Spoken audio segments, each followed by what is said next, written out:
Howdy folks, Larry Parks, OneManGarage. Decided to go ahead and get the wagon off the trailer so I could start getting stuff done on it. We had a long spell of heavy rain and then it got really hot, and then I was down for a week plus with a dental problem and a lot of pain, and well, whatever. Anyway, today's a little cooler, so time to get cracking. So I got the car moved over. I had been working the fenders recently. Not quite all the fasteners are in it. I got the bumper not perfectly gapped, but snugged up, good to go down the road. Fender gap's probably a little big, but better big than tight in this situation. Anywho, rear bumper went on yesterday. Not washed, car's dusty, been sitting, so there's dust all over it. One of the big delays was I got to get the hood on the car. I got the hinges on yesterday. I'm still going to be changing the radiator. That old Griffin actually goes in the Firebird, and I was just testing it in this car a while back. The old carburetor, it's been flooding and stuff, so I'm going to go ahead and take a look in there, see if some trash got in the needle and seat. Maybe do some calibration changes. The fuel filter down on the line's pretty old, so I want to touch up some stuff on that. I did accomplish a fairly major thing for me. This is the old hood. It's got the old surface rust. That's the base model Cutlass hood. No frills, but had the nice chrome edge that was on the back here, and I needed it on the other hood because the other hood that came with parts car stuff a long time ago, it was the 70 Cutlass S hood that has the bulge front and the chrome louver inserts, a little fancier. That's the one I had painted, but it was missing that chrome. So very patiently I had a screwdriver tweak underneath and try not to bend it and coax that thing off the other hood, and I just got it popped in place with a rubber mallet, and I'm pretty pleased I finally got that done. I'm going to need somebody to help me carry this heavy thing though to get it on the car, so I don't know if that's happening today or not. So I got to put the little nuts underneath the trim for those drop through chrome grill cover deals, and then the front hood tooth and front chrome's not installed yet. There's a paint chip that the paint shop's going to have to touch up, and a couple on the car, so be taking it back over later. There's the old fenders again. But yeah, so that's the gist of it. At least lost, I don't know, a month I haven't worked on the Firebird either, so I'm about to get back on it. So that's why you haven't seen any videos on that. I wanted to, like I said, we had several weeks of just horrible, just raining all the time, and then all of a sudden it got blistering hot and just wasn't that great. But I think she looks pretty good for a driver car, so we're going to shut her down and check in later. I pulled the old carb off, and sure enough, if you can look down this fuel nut, it's got rust in it. So I guess, well, that's what happens when stuff sits up. That's obviously what made it flood over, needle and seat.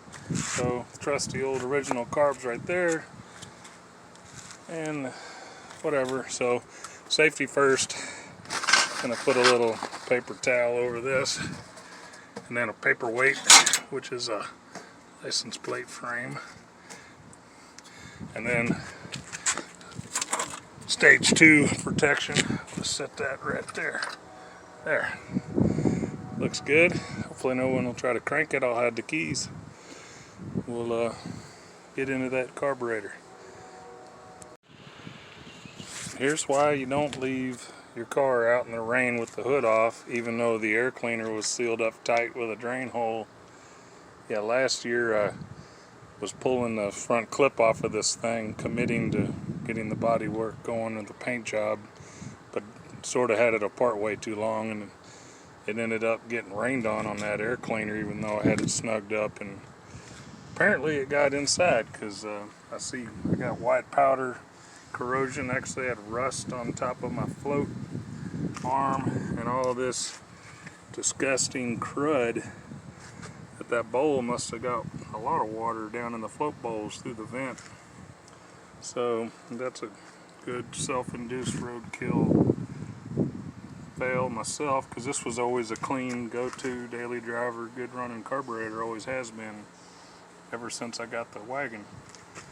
And so not that big a deal, just gonna wash it all out, and you know, we'll go from there, get it back together. But I have to go to the parts store, get some cleaner, some other stuff. I've got plenty of carburetor parts. I might make some tweaks while I'm in there. So, oh boy, well, at least it's straightforward. Get some new fuel filters, clean that up, and get back together, it'll be fine. Well, I got a few cans of brake clean. I prefer that. There's still a light powder residue, but all the chunk stuff's rinsed out.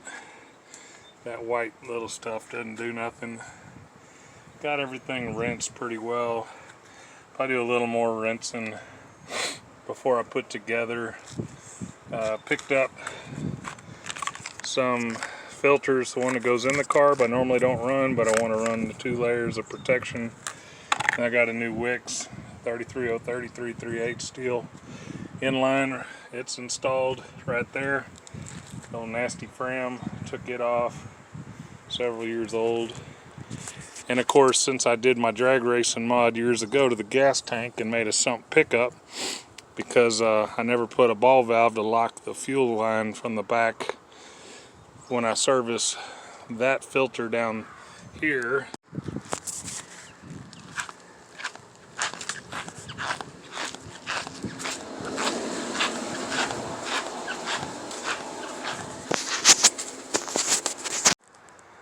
So back on that filter down there, I had was saying earlier that I never put the ball valve to lock the fuel from draining out of the tank in the back, because I have a sumped pickup at the bottom of the tank. So when I laid under the car to change that, tried to do quickly, it still just got gas all over me because it free flows at 3/8 line, and got all in my hair and my shirt, my arms, and a little bit in the eyes. But yeah, so that was real nice.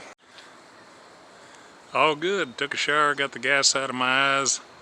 Yeah, I still got to button up the carburetor. That was my little break just now. I might get a new phone, not today, but well, anyway, see you later. Just going to show you a spot where I'm going to do a little modification on the carburetor. You see right here, there's this little hole. That's a transition slot that allows fuel to come out during the transition of the secondary back 4 barrels opening up. And the flaps originally did not have a notch there, but I had previously ground a notch there, but I didn't really enlarge those holes like some of the later carburetors have a bigger hole. Unlike the 77A Trans Ams had the bigger hole but without the notch. But if you go back to the late 60s, early 70s, the performance 4 barrels on Pontiacs and other models had the bigger hole and the notch cut out to allow the fuel to rip in there before that flap opens. So I've got a 5/64 drill bit. I want to ream those out just a touch, just because I already had the notch cut in the flaps, just to enrich in that transition a little. Maybe we'll see if that makes a difference later on when I get back to running it, because I will eventually drag race this car some more, but with the slower 350.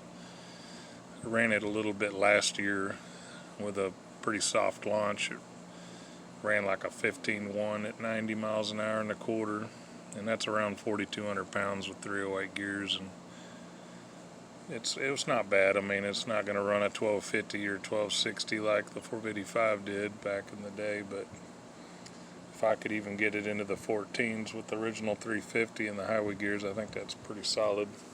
So we'll check in later. So those holes are now enlarged. I don't know if you can see that. I blew through them with the carb spray, the brake cleaner. It's fine. And just here's some of the miscellaneous parts of the old Q-Jet. The metering rod size is a 44B. The main jet is a 71, so that's actually richer than the stock setting, but that's about as lean as I'll go on a tune.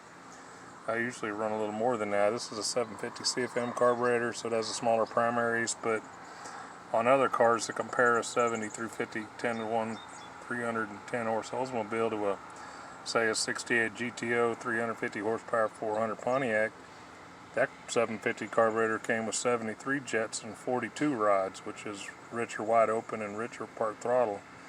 But yet, back when I had that GTO, I actually went back and reduced the jet to 72, but kept the 42 rods, because you want to hit that 30-degree split as a baseline tune for most of your performance quadra jets.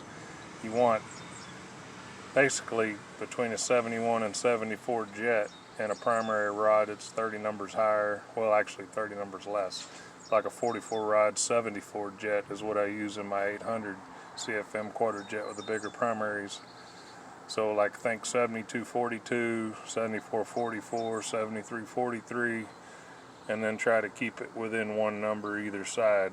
Like stock on a Smog 78 Trans Am is like 72 jet 45 rod, but for the formula I bumped it up to 74 jet 44 rod, like I have on another same style carburetor that I use on everything, and it works from 300 horse motor to a 500 horse motor, and the same tune works on everything. 350 cubic inch, 455 cubic inch.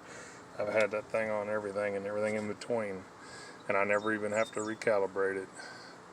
So 7144 is pretty conservative. This motor's got a mild cam, it's got zero head work, it just has valve springs, upgraded adjustable valve train, and it does have headers, but it just has a mild cam that I put in advanced 4 degrees because it's a heavy vehicle, you know, so it's only like maybe pulled to 5,000 RPMs, but it's maybe we can get in the 14s this year sometime. Anyway, I'm gonna get this together. Check in later. Well, it's running again. Not all that great. There's more work to be done. It's still got an exhaust leak that happened when I put it on the trailer to go to the paint shop, because it snagged the header collector and broke the weld, a little crappy weld where the pipe connects to the reducer. So it sounds full roadkill garbage, but whatever, I'm done for today. Adios.